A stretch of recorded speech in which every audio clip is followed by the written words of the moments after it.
Happy birthday to our little Donya!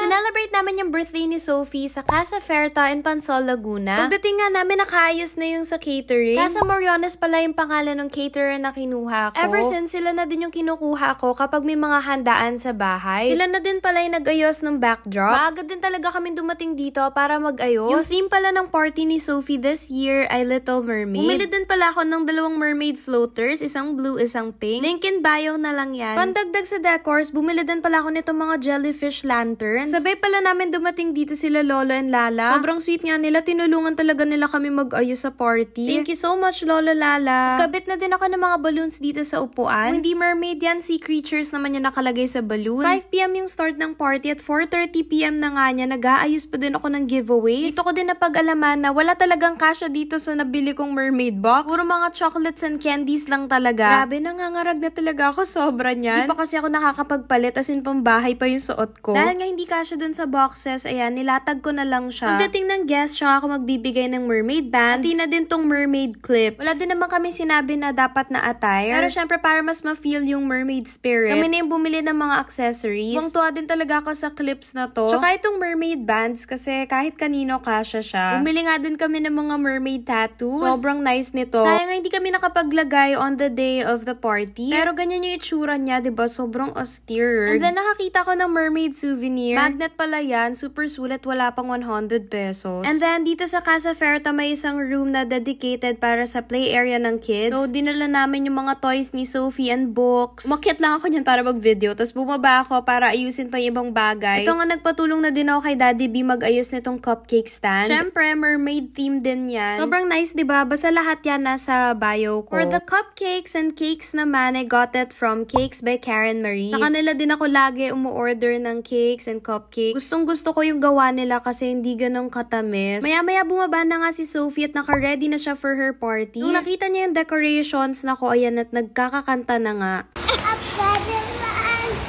Gustong-gusto nga din niya umupo dito sa seashell na to. Tingnan niyo naman, sobrang cute. Parang kinain yung mermaid ng kabibe. So, ito pala yung handa ni Sophie. Spaghetti aglio olio. Favorite niya kasi yan. Quest talaga niya ay oil-based pasta. Diyos mio. And then, may grilled chicken teriyaki, cream dory, and crowd's favorite yung slow-roasted beef. That time pala nandiyan na din yung family namin, sila Loli and Miguel. Pati na din sila Lolo Ninong and Lola Nina. Pati na din si Ninong Wayne G ni Sophie. Sa friends naman namin itong first runner-up. College friend siya ni Daddy B. May baby girl na nga din sila na 6 months old. Maya-maya nga, dumating na sila Liam. Kung follower namin kayo, nakikita nyo na dati pa, nagpe-playdate na sila ni Sophie. Nag-celebrate din pala siya ng birthday recently. Tapos ayun na nga, magkakasunod na, dumating na ang Abaw fam. Siyempre, namigay tayo ng mga mermaid bands. Nakakatuwa nga to si Sophie, todo asikaso sa bisita niya. Ako, nagkakahiyaan nga, walang gustong kumuha ng pagkain, kaya inunahan ko na sila. Sa pagod ko din naman na mag-ayos nitong lahat, Diyos mio, char. Pero alam niyo yung party kasi ni Sophie, actually very chill lang siya. Wala talagang program, as in kain lang and usap-usap and swimming. That's it. Mas gusto namin yung ganun lang. Siguro sa 7th birthday na yung bongga talaga. After a while, dumating na nga sila Doki. Thank you so much pala sa pagdala ng slide para sa play area nung kids. Maya dumating na nga yung college bestie ko. Nakatawa nga, may isang comment sa trends na ginawa namin. Sino daw to naka-lavender? Sama ng tingin sa akin. Ganyan po talaga siya. Char. Pero yan, best friend ko yan, guys. And then, dumating na nga din sila Mommy Ju. Kahit malabo ang matakot, wala akong salamin. Sabi ko, ba, sino tong sexy na to? That time, inaantay na lang namin na si Mommy Eli all the way from the north. Alam nyo, guys, savior din talaga kapag may play area sa party. Pero aside from that, kasi ang main purpose namin is swimming party talaga. Na-request kasi talaga ng swimming party tong si Sophie. Ito na nga, may muntik malunod. Diyos mio. Char lang, nakatingin naman si Daddy Rex. Di lang din nila in-expect na didiretso talaga si Franco sa malalim. Kuha din naman siya agad-agad, guys. Don't worry. So, ayan, nag-ready na nga kami para sa candle blowing. Gusto na kasi mag-swimming ni Sophie. Para syempre, bago siya magbihis, diba, nakapag-picture-picture na and all. Happy birthday, Sophie! Last year, nung kinantahan namin siya na happy birthday, ayaw na ayaw niya. Kaya before namin to ginawa, kinausap namin siya sa bahay and in-ask siya kung gusto ba talaga niyang kantahan siya. Sabi naman niya, yes daw. Explain ko din kung bakit nga ba kinakantahan kapag may birthday. Mas naiintindihan naman na niya ngayon and gusto na niya yung attention sa kanya. Nako, nakailang hipan kami dyan bago namin naapula ang apoy. Char. Yung alam mo yung nahihiya na ako. Kasi ako na yung umiihip. Hindi pa din na, ay nako. Diba, sasamahan pa ako ni Daddy B. Sige, char. Awang-awa na siya sa akin, Diyos mio. So, yan, nag-picture taking na kami. Tapos ito si Sophie, sinasabi niya, all together! O, diba, nagyukuhan ng mga lolo't lola nyo. Picture taking din nga kami with Ninang Jelly. Ay, sobrang cute na mag-bestie na to. Diyos mio, Sophie, para ka nanggigigil kay Kitty. Ewan ko nga dyan kung ano kaya yung pinagkukwentuhan nila, no? At tignan nyo, hindi pa tapos. May pag-akbay pa nga.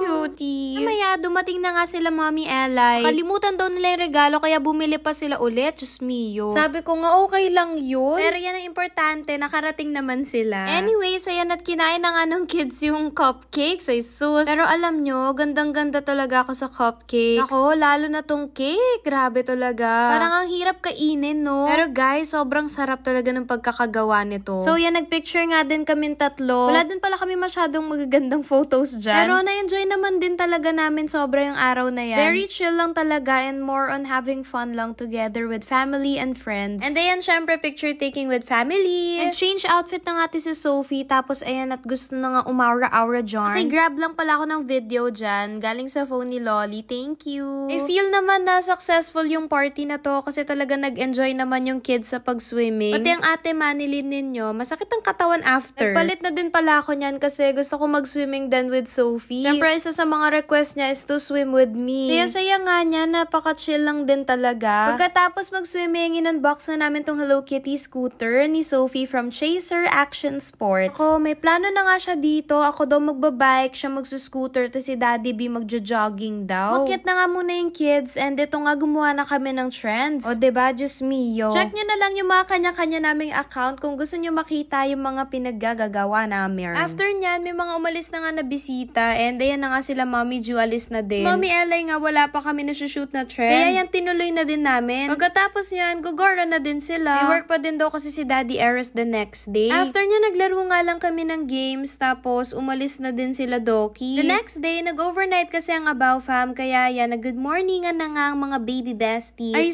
sobrang cute naman at syempre hindi papahuli ang mga ates o diba nag-akapan din sila. Pagkatapos nga niya nag-swimming naman sila. Syempre nilubos na talaga namin. 2 PM pa naman kasi ang checkout dito. Meanwhile, ang mga daddies nagma-Magic the Gathering. And then kami naman ni Sis Chin nag-swimming na din. By the way, ito palang swimsuit ko galing sa Vida Swimwear. Link in bio. Bago pala umalis, naglagay kami ng mga tattoos. Ito pala yung itsura ng mga mermaid tattoos na nabili ko. Ang ganda, diba? Aba, syempre naglagay din kami ni Sophie. Ako ito sa braso. And then ito palang matchy dresses namin from Tilly Dolly. Before leaving, gusto pa nga maglaro nitong dalawa pero time to go na talaga. Pengi na lang daw hug, Kitty. Ay sus, may kiss pa nga. Ito pa nga, syempre nag-kiss din si Kitty. O, diba? By the way, pet friendly din pala dito sa Casa Ferta as long as small dogs yung dadalhin ninyo. And syempre, dapat naka-diaper. Laro nga si Kitty and Kida ng malala. Diyos mio, habulan talaga. Kaya yan, nagbababay siya kay Kida. Hanggang sa pagsakay nga daw sa car, sabi ni Sis Chin ay banggit-banggit si Kida. I will take up the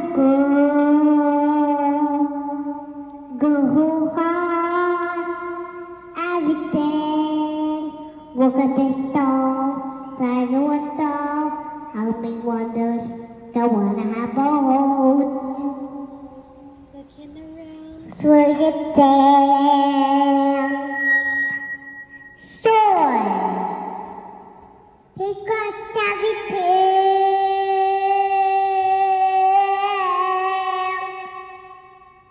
But the got it to my panty.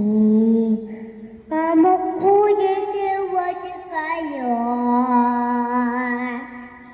I got thing about. O, yun lang. Love, love!